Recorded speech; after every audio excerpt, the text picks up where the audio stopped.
Kali ini kita akan membahas mengenai Desa Muncar. Kali ini kita kedatangan tamu nih, yaitu Bapak Hoirudin Bagas selaku Kepala Desa Muncar dan juga Mas Enggan selaku Pengelola Desa Wisata. Bagaimana kabarnya Pak? Alhamdulillah sehat. Bagaimana kabarnya Mas? Baik. Nah langsung saja nih, kita akan membahas seputar Desa Muncar. Sebelumnya, apakah Bapak bisa menceritakan mengenai Desa Muncar?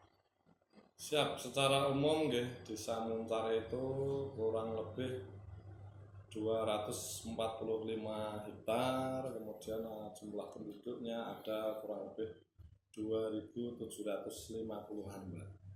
Kemudian di sini terdiri dari 6 dusun. 6 dusun, kemudian di masing-masing dusun sudah kita plottingkan kemarin untuk menjadi ikon-ikon. Ada dusun Dukosari, itu dusun kuliner, kemudian sebelahnya dusun kerajaan, itu dusun kerajinan, sebelahnya lagi yang bawah itu dusun ledok, itu kita tetapkan menjadi dusun religi, kemudian Larangan dusun budaya, terakhir Parean dusun homestay. Kenapa sih Pak dusun-dusun itu bisa dinamai dusun Dukosari, Larangan, Ledok, dan Jatan dan lain-lainnya?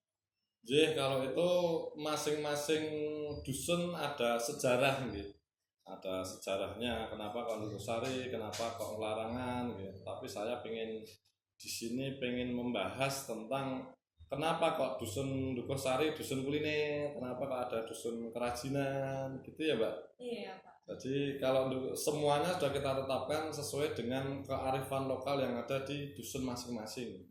Contoh Dukosari, kenapa kok dusun kuliner? Karena memang mayoritas masyarakatnya hampir 70%, 80% masyarakatnya itu usaha kuliner, Pak. Jadi baik kuliner yang ringan di sini ada makanan kecil lah, jajanan dan sebagainya, juga sampai makanan besar lah, ada sate, ada makanan-makanan berat lah istilahnya rumah makan dan sebagainya, dan sampai ke dusun-dusun yang lain yang menarik. Di sini ada dusun religi. Kenapa kok religi dusun Ledok? Karena memang dusun Ledok itu menurut sejarah perkembangan peradaban Islam di Karisidenan sini itu berawal dari dusun Ledok. Dulu ada pondok sepuh yang berdiri di sini, sehingga Karisidenan sini belajar ilmu agama Islamnya dari dusun Ledok itu, dan itu memang sesuai dengan sejarah bahwa Dumadining Desa Muncar itu berawal dari pasukannya Ageng Sirang yang menempuh perjalanan dari Grobogan yang menuju ke Yogyakarta. Kemudian waktu itu perjalanan itu ditempuh menyusuri sungai karena belum ada jalan sehingga petunjuknya dari sungai, makanya kali itu dinamakan Kali Sirang. Kemudian menempuh perjalanan di suatu tempat di wilayah sini karena kemalaman pasukannya Ageng Sirang ini bermalam di sini.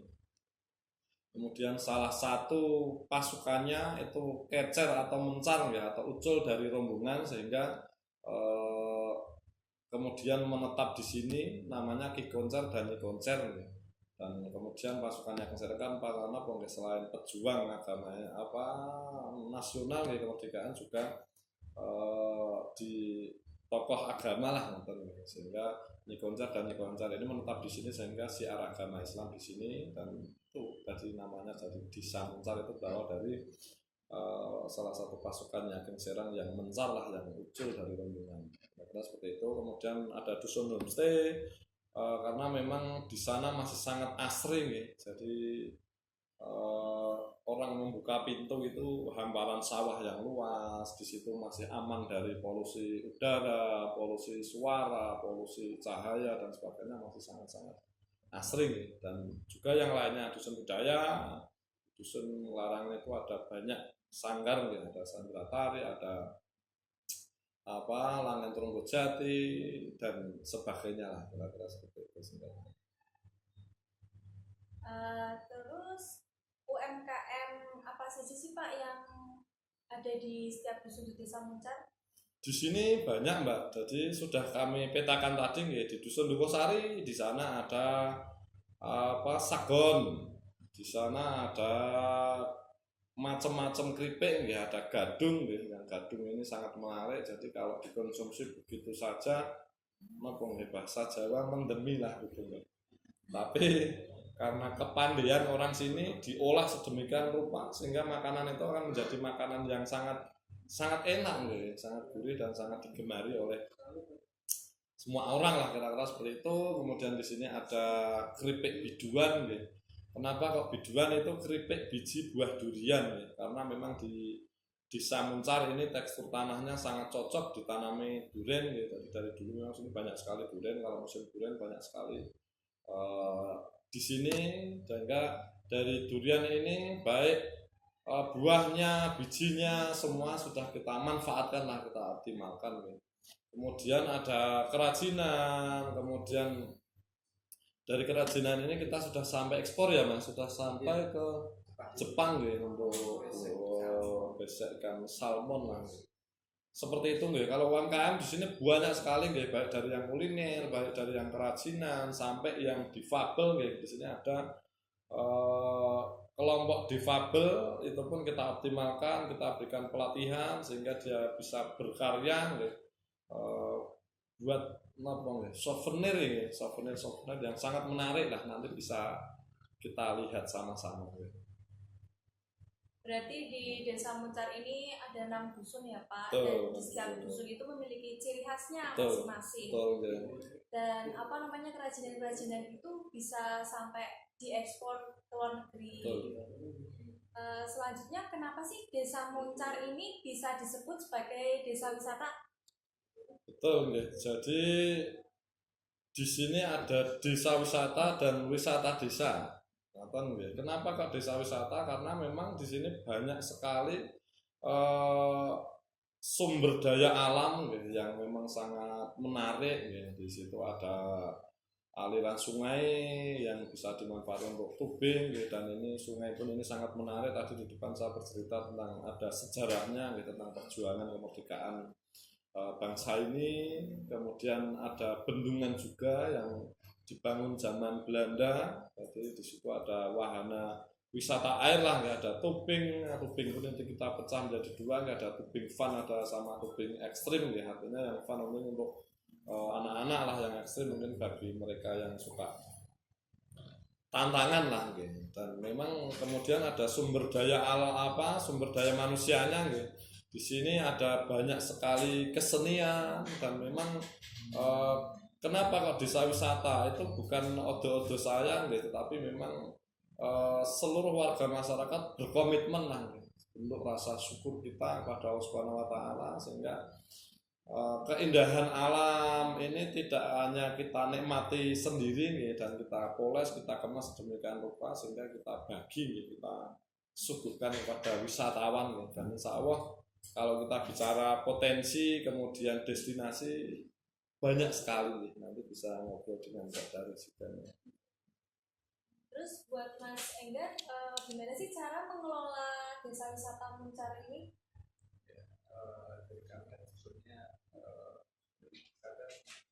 Yang dimaksud dengan hotel itu kadang masyarakat juga belum tentu tahu kan. Dari kami sudah dipercayakan sama Kepala Desa itu sebagai kelompok jasa wisata. Nah di situ kan tugas hotel ini sebenarnya untuk lebih ke sosialisasi ke masyarakat. Jadi menyadarkan masyarakat akan pariwisataan. Nah selain itu juga sebagai pengelola desa wisata. Nah tugas kami adalah dari pengemasan paket wisata, kemudian sampai marketing, dan juga sampai pengunjung datang ke sini itu melalui pengelolaan dari hotel. Nah, di situ kemudian nanti kita mensosialisasikan ke masyarakat bagaimana cara menservis wisatawan. Jadi kita kerjasama dengan masyarakat, entah dari kesenian, dari masyarakat sendiri, dari petani, dari apapun yang masyarakat yang ada di sini, nanti kita ajak untuk bekerja sama. Berarti di Desa Muncar ini memang benar-benar wisatanya ingin dimajukan, dan juga benar-benar diurus bersama-sama bersama masyarakat agar dapat maju. baik di kuliner, wisata, terus pariwisata juga. Ya. Ini diunjuk dulu minumannya. Siap, nggih. Perlu kami jelaskan, ini adalah teh telang nggih. Sirup telang, Pak. Sirup telang ya, Mbak. Diunjuk. Ada teh telang, ada sirup telang nggih. Monggo. Nggih.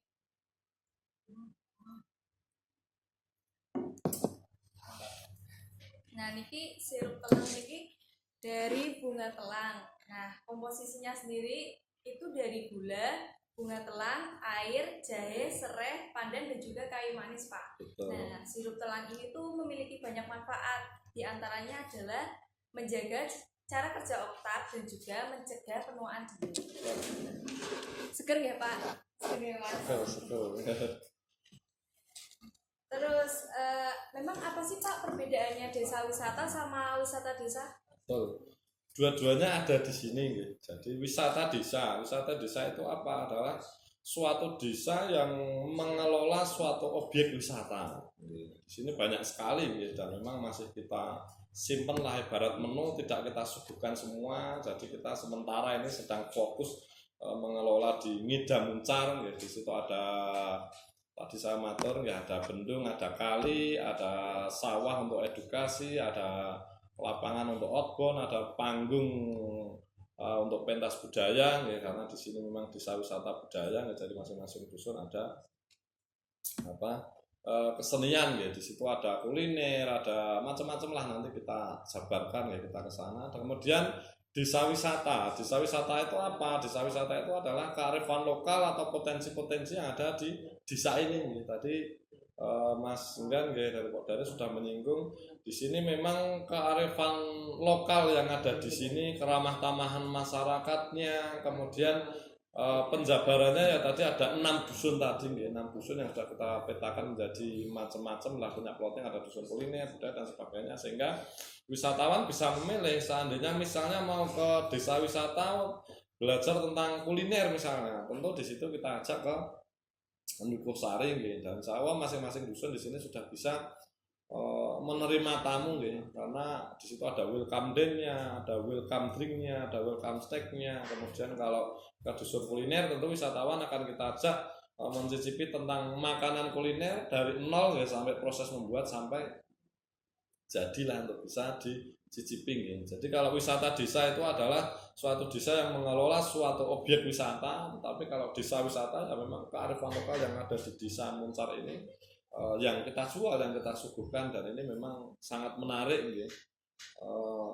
Tentang desa wisata ini ya memang apa adanya gitu. Jadi yang petani tetap petani, yang pedagang tetap pedagang, kerajinan tetap kerajinan, dan memang kita akomodir, kita sinkronisasi untuk menjadi suatu destinasi ya, sehingga yang bisa kita suguhkan kepada wisatawan, kira-kira seperti itu.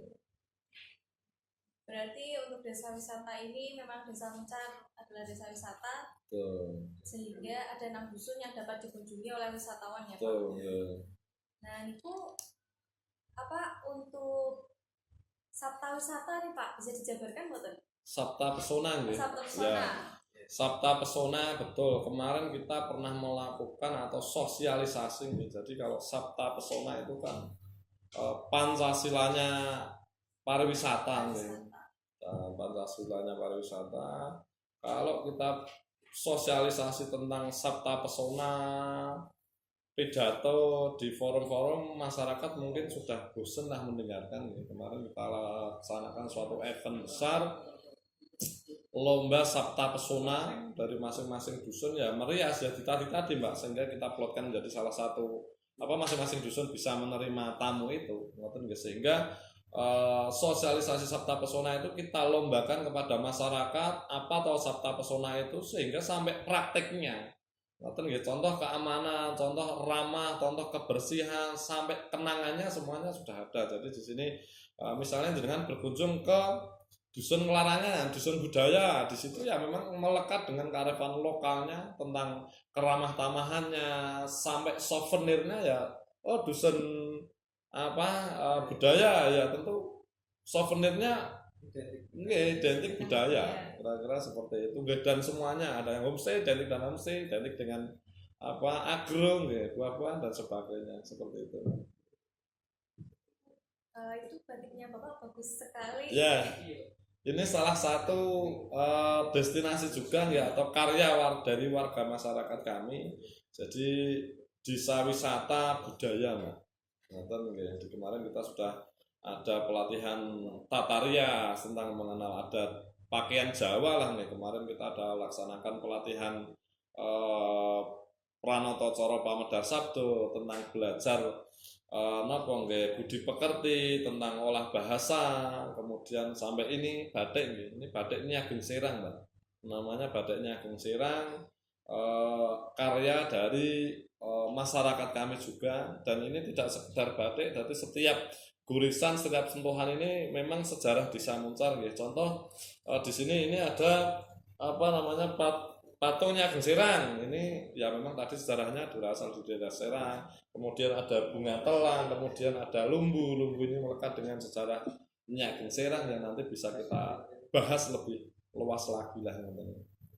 Jadi seperti yang ini ya Pak, yang sampul di package. Betul, betul Mbak. Di sini kita jadikan 3 variasi utamanya nggak salah, tiga kasta lah, tidak bermaksud membeda-bedakan gitu, tapi memang budaya Jawa itu seperti itu. Jadi kalau misalnya ini sagon projo nggih, Mas, ini kita akan dipakai untuk para punggawa lah, para pembesar lah itu. Kemudian ada yang baju santai untuk petani, kemudian ada yang baju untuk event gitu. Sehingga jadi itu sudah kita plottingan masing-masing, tidak hanya sekedar batik semua orang bisa pakai, tidak gitu. Jadi kalau yang seperti ini memang yang boleh pakai ya orang-orang pemerintahan, kayak budayawan, kayak orang-orang kerajaan lah kalau zaman seperti ini, ya, zaman dulu lah kira-kira seperti itu. Formal, lebih formal. Ya. Terus untuk keseniannya nih, di sini ada kesenian apa aja ya Pak? Tuh. Kesenian di sini memang tadi di depan sama atur ya ada desa wisata budaya. Kenapa kok desa wisata budaya? Ya antaranya karena di sini gudangnya budaya, Mbak. Di masing-masing dusun ada kesenian ya. Di sini ada paling ujung dusun Dukosari itu ada kesenian Jaran Kepang, Kartikosari gitu. Kemudian ke sini ada karawitan Cindilaras gitu. Cindilaras itu karawitan ya. Kemudian di ke bawah yang religi di situ melekat dengan hadrah atau rodat gitu, rebana gitu. Kemudian ke barat di situ yang dusun budaya itu di situ ada Langin Turonggojati, ada Sendra Tarinya Agung Serang, kemudian ada rumah sanggar Langgen Dalem Ayem gitu. Kemudian ke paling ujung ada kesenian langka, ya, rodat abadi, ya ini memang kesenian yang langka yang sudah hampir punah, tetapi alhamdulillah di sini masih lestari ngeremboko lah. Jadi intinya di depan sama atur masing-masing dusun sudah bisa menerima tamu, baik welcome day-nya, welcome drink-nya, welcome snack-nya, sampai souvenirnya, kira-kira seperti itu. Di sini gudangnya, Pak, gudangnya kesenian. Ya. Jadi Pak, kemarin pas kita sedang melaksanakan observasi, kita melihat Wisma Budaya. Itu bisa dijabarkan apa sih itu Wisma Budaya? Wisma Budaya monggo. Niki Pak Darus kami kebetulan beliau dari dusun tersebut ya. Wisma Budaya itu kan bisa dikatakan wisma itu kan rumah atau bisa dikatakan sanggar. Jadi setiap kita dari dusun Larangan di situ kan ada kesenian yang namanya Langin Turonggojati tadi. Kemudian teman-teman atau penggiat seni itu setiap belajar latihan, terus kemudian waktu nanti ada pengunjung edukasi tentang kesenian, gamelan, entah tarian, itu di situ semua kegiatan yang berbau dengan kesenian pasti di situ. Terus nih Pak, lanjut, mengapa sih Desa Muncar ini disebut hidden gem? Ya karena memang sebenarnya kalau hidden gem banyak ya potensi ya, atau yang memang menjadi ciri khas. Di antaranya di sini ada salah satu bendung ya, yang dibangun zaman Belanda ya, dan ini sangat luas maknanya ya. Jadi secara kasat mata di situ sangat menarik ya, untuk spot foto, untuk bermain air, ya. Tetapi dari napa nggih, makna spiritualnya di situ juga sangat menarik, ya. Dan nanti bisa kita jabarkan lebih lanjut, ya. Jadi makna spiritualnya itu sangat dalam lah, ya. Seperti itu, ya. Juga masih banyak lagi kan Pak yang kayak di buku Betul. bukan Oke. jengkem yang memang belum kita Belum, betul. Apa? Oke, memang kan saya ibarat tadi di depan saya matur, ibarat menu itu akan kita keluarkan secara bertahap. Gitu. Di sini ada namanya mbubukan, Mbak. Mbubukan itu irigasi yang melewati di bawah bukit, gitu. Kurang lebih hampir 1 kilo, gitu. Hampir kurang tapi gitu. Itu di bawah bukit, gitu. Aliran sungai, terowongan seperti itu. Dan dulu bangunnya tidak jam, kalau sekarang dibeguk, digali, tidak zaman dulu memang betul-betul didodos, gitu. Dan ini nanti akan kita suguhkan, tetapi memang itu masih menjadi rahasia atau cadangan lah nanti yang akan kita poles, gitu. Tapi sementara memang kita mengoptimalkan potensi yang sudah kita eksplor dulu lah, yang kita keluarkan dulu, kira-kira seperti itu. Lalu untuk aktivitasnya Podaris ini apa sih Mas? Ya disebutkan lebih di lapangan sih Mbak. Jadi untuk kegiatan keseharian kita untuk di lapangannya ya tiketing, kemudian juga perawatan spot-spot yang ada di sana, kemudian juga lebih ke bersih-bersih atau kerja bakti bareng-bareng gitu loh. Karena kan status kita masih rintisan, tapi dalam waktu 3 tahun, hampir jalan 4 tahun ini progresnya udah luar biasa gitu loh. Jadi untuk kegiatan-kegiatan seharian atau aktivitasnya itu lebih ke perbaikan, perawatan di sana, kemudian juga sosialisasi ke masyarakat, bagaimana caranya agar masyarakat ini tahu dan sadar tentang kepariwisataan gitu Mbak. Terus waktu ada tamu nanti juga secara nggak langsung kita itu mendongkrak ekonomi warga masyarakat gitu loh. Jadi misalkan ada tamu ingin edukasi tentang tanam padi, otomatis kita kan melibatkan masyarakat untuk ikut andil di kegiatan itu. Terus kemudian ada juga untuk edukasi kesenian. Jadi sebelumnya kita kan udah kerjasama sama yang paguyuban. Jadi secara nggak langsung kesenian ini kan udah terlibat dan juga akan merasakan impactnya gitu. Berarti Podaris ini benar-benar ingin memajukan desa wisata Muncar. Ya. Kemarin kita juara 3 dengan kabupaten, ya. Di kesenian dan juga di desa wisata pernah ikut ajang gelar desa wisata tingkat yang provinsi. Nah, kebetulan kami alhamdulillah dapat nominasi juara 3 se-provinsi. Dan juga ada ikut anugerah desa wisata ya Pak ya, tingkat nasional lah. Kita masuk di 300 besar. Berarti Podaris ini punya tugas untuk memperbaiki, merenovasi, terus memberikan sosialisasi kepada masyarakat, serta Podaris ini juga membantu agar desa wisata Muncar ini mendongkrak ekonomi masyarakat juga. Dengan visi misi sebenarnya lebih ke situ, karena ke masyarakat.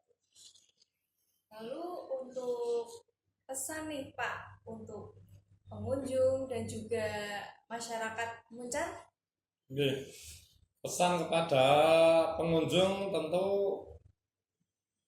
pengunjung ya. Jadi pengunjung kan datang untuk menikmati, ya. Tinggal menikmati yang kira-kira seperti itu. Jadi ya harapannya marilah kita jaga alam ini, ya. Karena itu menjadi tanggung jawab kita semua. Untuk rasa syukur kita kepada Tuhan Allah Subhanahu wa taala adalah menjaga kelestarian alam, menjaga kebersihan. Kira-kira seperti itu. Ya, kemudian kalau pesan untuk masyarakat kami lebih ke bersyukur, lebih ke apresiasi, ya. Masyarakat kami sangat luar biasa. Jadi desa wisata itu bukan odo-odo saya atau bukan ide saya, tetapi memang itu niat dari seluruh warga masyarakat, ya. Mereka semua sudah saeko kapti, sudah sedemikian kompak untuk mewujudkan desa wisata budaya, ya, dan menjadikan desa Muncar itu menjadi desa wisata. Dan pesannya tentu banyak hal yang akan terjadi di depan, ya. Semakin tinggi pohon, semakin besar anginnya, tentu mari kita rapatkan barisan. Dan satu hal lagi, sukses itu selangkah di depan kita. Tentu mari kita harus terus bersemangat, terus bersinergi untuk membangun Desa Muncar ini betul-betul menjadi desa wisata budaya, yang tentu di situ bicara tentang budaya kan melekat dengan adab, unggah-ungguh, suposito, keramah tamahan, keamanan dan sebagainya. Itu menjadi tanggung jawab kita semua, seluruh warga masyarakat Desa Muncar. Terus harapan Bapak ke depannya untuk Desa Muncar ini apa nih? Ya tentu kemakmuran ya, makmur dalam arti lahir ataupun batin ya. Jadi desa wisata, dan di sini saya sangat optimis Mbak, karena memang itu tadi saya matur ya, bukan odo-odo saya. Jadi Desa Muncar ini yang bangun seluruh lapisan masyarakat. Di sini ada Pok Darwis yang profesional melekat dengan Pok Darwisnya, keseniannya sudah sedemikian support. Di situ ada keagamaannya, alhamdulillah. Di sini juga ada forum takmir masjid sedesa, ya, sehingga dari forum ini bekerja atau berpikir konsentrasinya piye caranya memakmurkan masjid, bagaimana akhlak, bagaimana masa depan Muncar, bagaimana generasi kita itu tumbuh sesuai dengan norma-norma ya, tentu berakhlakul karimah gitu. Dan saya sangat optimis, harapan saya Desa Muncar ini kan menjadi desa yang makmur, sandang pangan, baudatun, thayyibatun, warahmatullahi. Dari Mas Engga sendiri, pesan yang ingin disampaikan kepada pengunjung sama untuk warga Desa Muncar? Untuk para pengunjung Desa Muncar, tentunya dari kami mengucapkan banyak terima kasih. Dan yang pertama memang tentu kita dikasih keindahan alam yang luar biasa, mari kita jaga. Pertama itu, kemudian juga